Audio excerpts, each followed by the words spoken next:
This episode is a trackpads.com production.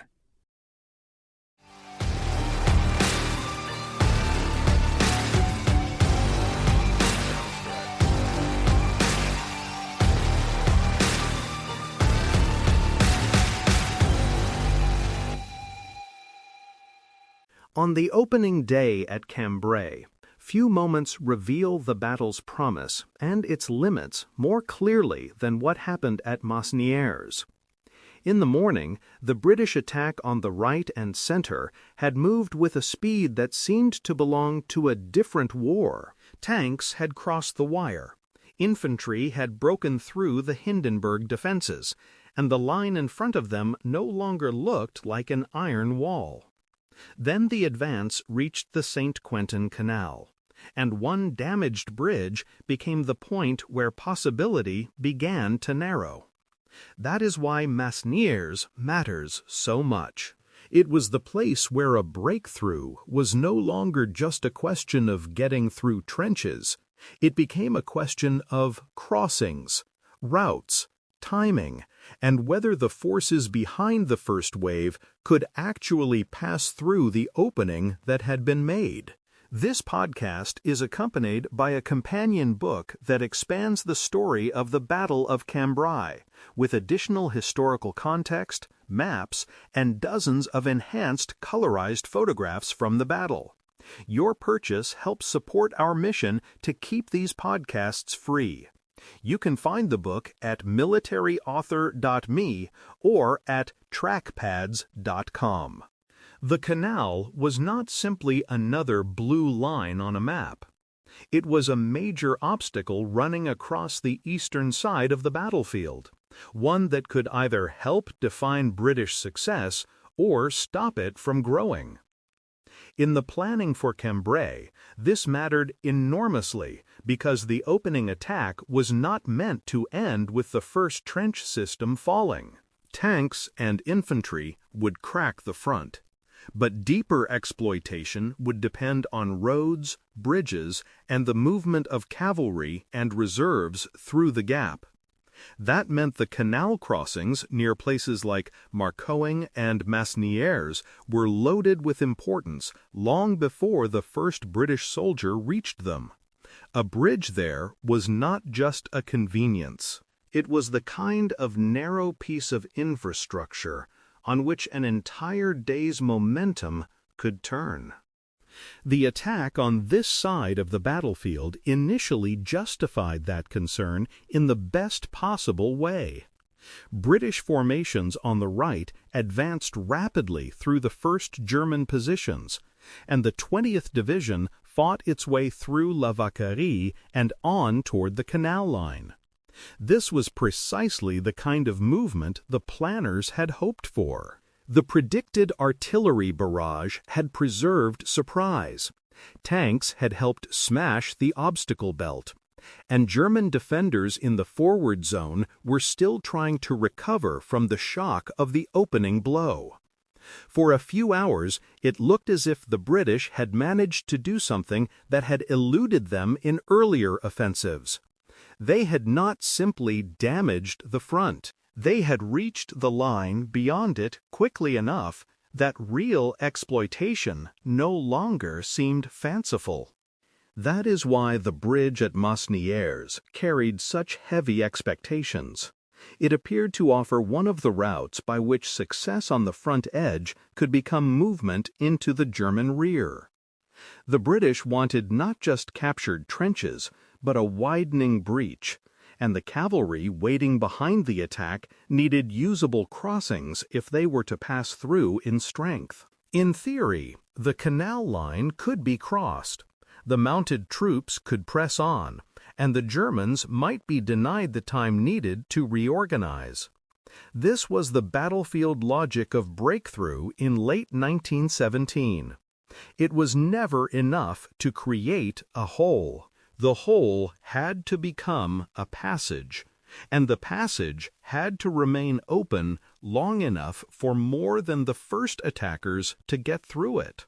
At Masnières, that hope seemed almost within reach. The advance got to the bridge before the Germans had completely ruined the opportunity, but the structure had already been weakened. Then came the moment that later memory fixed so sharply on one image.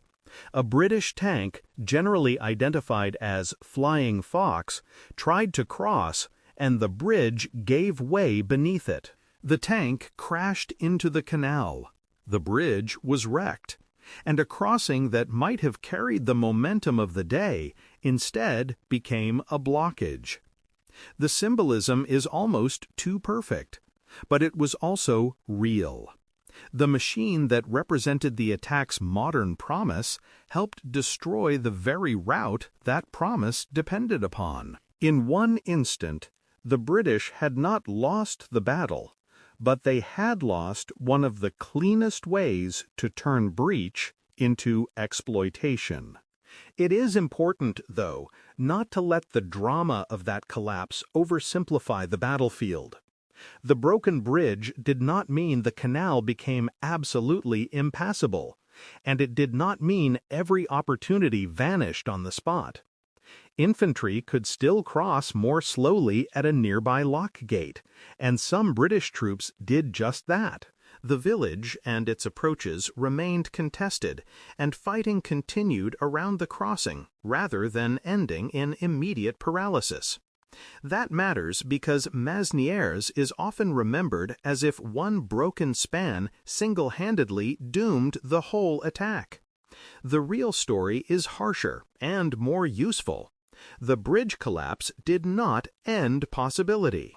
It reduced it, slowed it, and turned what had looked like a broadening opening into a much narrower and more awkward problem.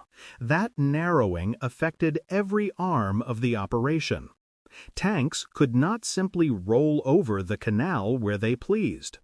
Cavalry could not pass in the kind of mass the original design required. Infantry who crossed piecemeal or by awkward alternative routes could establish a foothold, but they could not instantly produce the kind of deep, widening pressure that turns a shaken defense into a broken one. In other words, the collapse changed the scale of what British success could become in the hours that followed. An intact bridge might not have guaranteed a decisive exploitation, but a destroyed one made decisive exploitation much harder. On a battlefield built around surprise and tempo, that loss of speed was not a minor inconvenience. It gave the Germans the exact resource they needed most: time. What followed shows why small events matter so much in operational warfare. British infantry and supporting troops did manage to get across in places and fight on, and the Newfoundlanders, among others, would later battle hard around the lock and on the approaches beyond the canal. There was courage there, and there was still local success.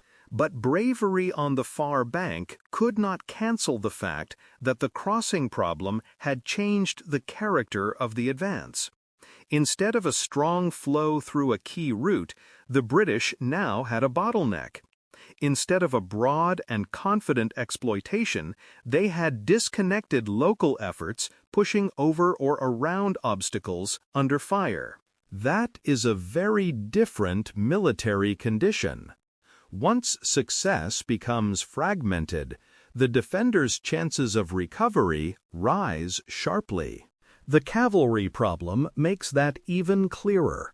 The original British vision depended in part on mounted troops being able to pass through quickly enough to exploit the chaos created by the opening assault. That was already a difficult idea in a battlefield full of wire, shell holes, ruined roads, and uncertain reports. The collapse at Masnières made it harder still. Cavalry could not cross there in sufficient strength, and although small mounted elements got over the canal elsewhere, they did so too thinly and too late to transform the situation. This is one reason the broken bridge has remained so famous. It became the visible sign of a larger truth. The British had created a breach, but the forces meant to deepen that breach were being fed through a battlefield whose routes and command arrangements were far more fragile than the plan had hoped. Communications and command delays magnified the damage. Even with the bridge intact, exploitation would have depended on fast decisions, clear understanding of where the front had opened, and the ability to move follow-on forces without confusion. Cambrai offered none of those things in abundance. Headquarters sat too far back. Messages moved slowly, and the cavalry command structure proved cumbersome at exactly the moment when speed of judgment mattered most. So the bridge collapse should not be treated as a magical explanation for every lost opportunity. It mattered deeply, but it mattered inside a larger pattern of hesitation, congestion, and uncertainty. Masnières did not reveal one point of failure. It revealed how several kinds of friction can pile on top of each other until a promising opening shrinks into something much more limited. The Germans, for their part, did not need to restore the whole battlefield at once. They only needed to prevent the British from pouring fresh force across the canal in the time available. Once the crossing at Masnières became obstructed and the movement through the breach slowed, German resistance had a better chance to harden on the far side. Machine guns, local strongpoints, and reorganized defenders could now confront British troops who were arriving in narrower streams rather than in overwhelming flow.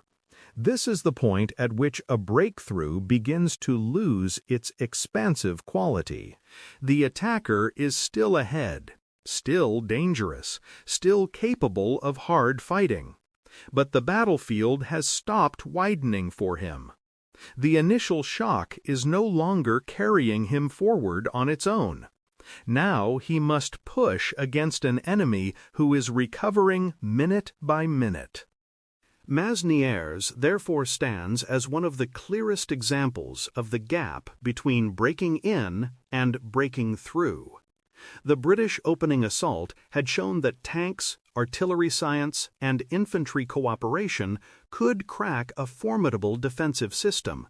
But what happened at the canal showed that this was only the first part of the problem. A breach on the front edge of battle is a physical achievement. A breakthrough into the enemy's depth is a logistical and operational one. It depends on crossings, traffic control, reserves, command flexibility, and the simple ability to move more force through the opening faster than the defender can repair his position. At Masnières, that second problem came into view with unusual clarity. The attack had succeeded brilliantly enough to reach the canal, yet not cleanly enough to master what the canal required. That is why the broken bridge remains so important in the history of armored warfare. It was not merely a mishap, and it was not merely an anecdote about a tank that was too heavy for its crossing. It was a revealing moment in the birth of modern combined arms battle. Tanks could break wire and help rupture trenches, but they could not abolish geography. Surprise could create opportunity, but it could not guarantee the routes beyond it. The British had found a way to open the front faster than before, but at Masnières, they discovered how quickly a modern offensive could be reduced from flowing movement to constricted effort once one key crossing failed. In that sense, the broken bridge was not just a physical collapse. It was the instant when the scale of British opportunity visibly contracted. By the end of the day, the battle had not been lost at Masnières, and it would be wrong to force the whole outcome into that single scene. Yet it would be equally wrong to dismiss it as a small episode inside a much larger story. In battle, there are moments when one object, on one road, at one village, reveals the whole logic of the campaign. Masnières was one of those moments. The canal crossing showed that the British had indeed learned how to begin a new kind of offensive, but not yet how to sustain it once its leading edge ran into narrow infrastructure, delayed exploitation, and recovering enemy resistance. Opportunity did not disappear when the bridge fell, but it did change shape. It became narrower, slower, and more fragile, and the rest of the battle would unfold inside those new limits. You've been listening to Famous Tank Battles. These battles were never just about machines. They were about doctrine, terrain, firepower, logistics, and the hard problem of turning shock into victory. For more military history writing and books, visit militaryauthor.me. And for magazines, podcasts, and a massive archive of military photos and video, visit trackpads.com. Thanks for listening.